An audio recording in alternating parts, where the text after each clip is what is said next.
قربانی جسے کہا جاتا ہے یہ حضرت ابو الانبیاء سیدنا ابراہیم علیہ السلام کی سنت ہے۔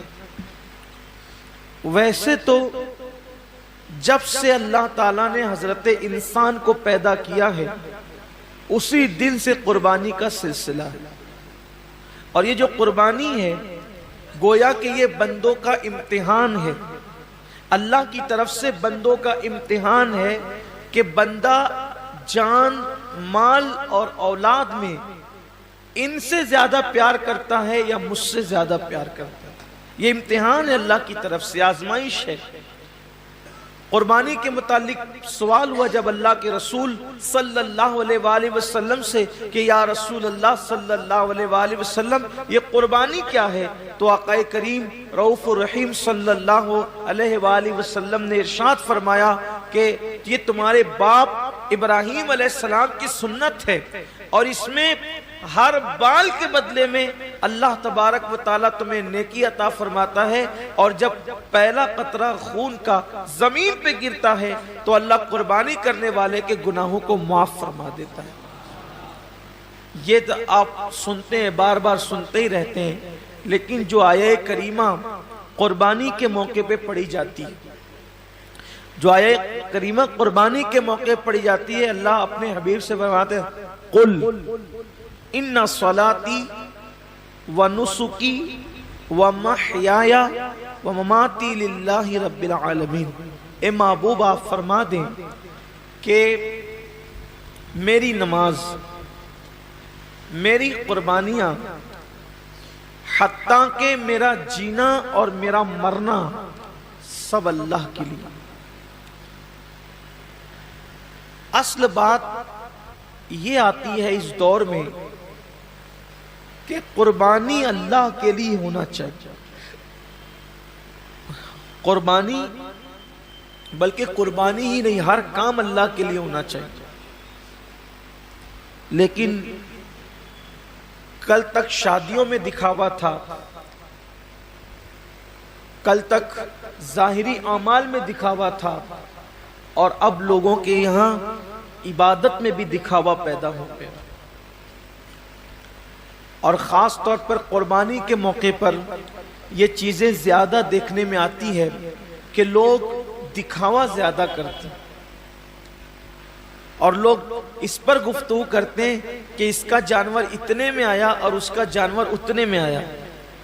آپ جانور کتنے کا لاتے ہیں یہ اللہ کے نزدیک اہم نہیں ہے، آپ جانور کتنے کا لاتے ہیں یہ اللہ کے نزدیک اہم نہیں ہے، آپ جانور کیوں لا رہے ہیں یہ اللہ کے نزدیک اہم ہے۔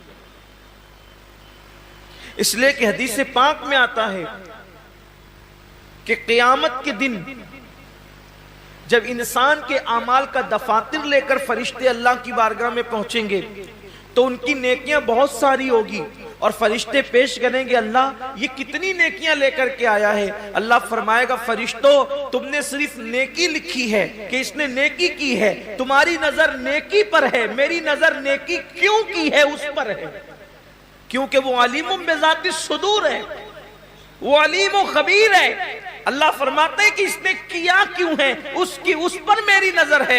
اے میرے فرشتوں اس نے نیکی تو کی ہے مگر میرے لیے نہیں کی ہے، اس لیے اسے گھسیٹتے ہوئے جہنم کے اندر لے جاؤ۔ انسان کتنا لگا رہا ہے یہ قیمتی نہیں ہے، کیوں لگا رہا ہے؟ للہ رب العالمین، اللہ کے لیے ہونا چاہیے۔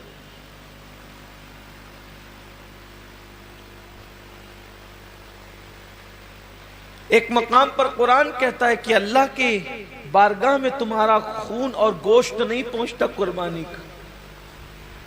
سورہ حج میں اللہ کا ارشاد ہے کہ تمہارا گوشت اور خون اللہ تک نہیں پہنچتا، اللہ تک تو تمہاری دلوں کی نیتیں پہنچتی ہیں، تمہارے دلوں کا تقوی پہنچتا ہے۔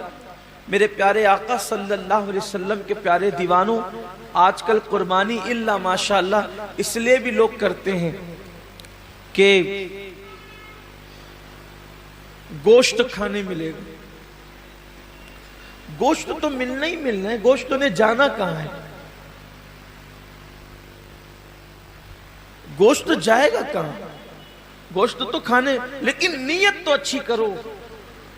ہمارے بزرگوں نے فرمایا کہ اعمال سیکھنے سے پہلے اعمال کی نیت سیکھا کرو، اس لیے کہ مومن کی نیت اس کے عمل سے افضل ہے۔ نیت المؤمن خیر من عملہ، مومن کی نیت اس کے عمل سے افضل ہے۔ آپ نے کبھی سوچا کہ ایک کافر 20 سال کفر کر رہا ہے، پھر بھی وہ قیامت تک جہنم میں، 20 سال ہی نہیں بلکہ سال بھر بھی کفر کرے تو بھی جہنم میں، 6 مہینہ بھی کافر رہے تو بھی جہنم، اسی حالت پہ مرا تو جہنم میں، ایک دن بھی کفر کیا اور وہ کفر پہ مرا تو جہنم میں کیوں ہے؟ اور مومن ایک دن مومن ہے اور ایمان پہ خاتمہ ہوا تو جنت میں کیوں ہے؟ عمل کی وجہ سے نہیں بلکہ نیت کی وجہ سے۔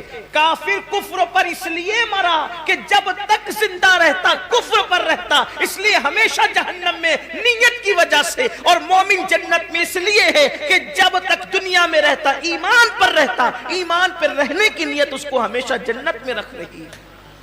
یہ انسان کی نیت کی اہمیت ہے، یہ انسان کی نیت کی اہمیت ہے کہ رہا تو ایک دن ایمان پر مگر نیت بھی ہمیشہ ایمان پر رہے گا، اس لیے ہمیشہ کی ایمان پر رہنے کی نیت اس کو ہمیشہ جنت میں رکھے گی، اور اس کو ہمیشہ کفر پر رہنے کی نیت اس کو ہمیشہ جہنم کے اندر رکھے گی۔ پتہ چلا کہ نیتوں پر اجر ملتا ہے۔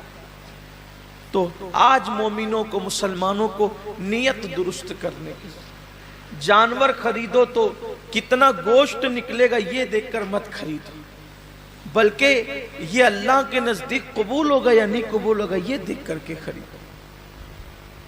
آج گوشت ہی سب کچھ ہو گیا، اس لیے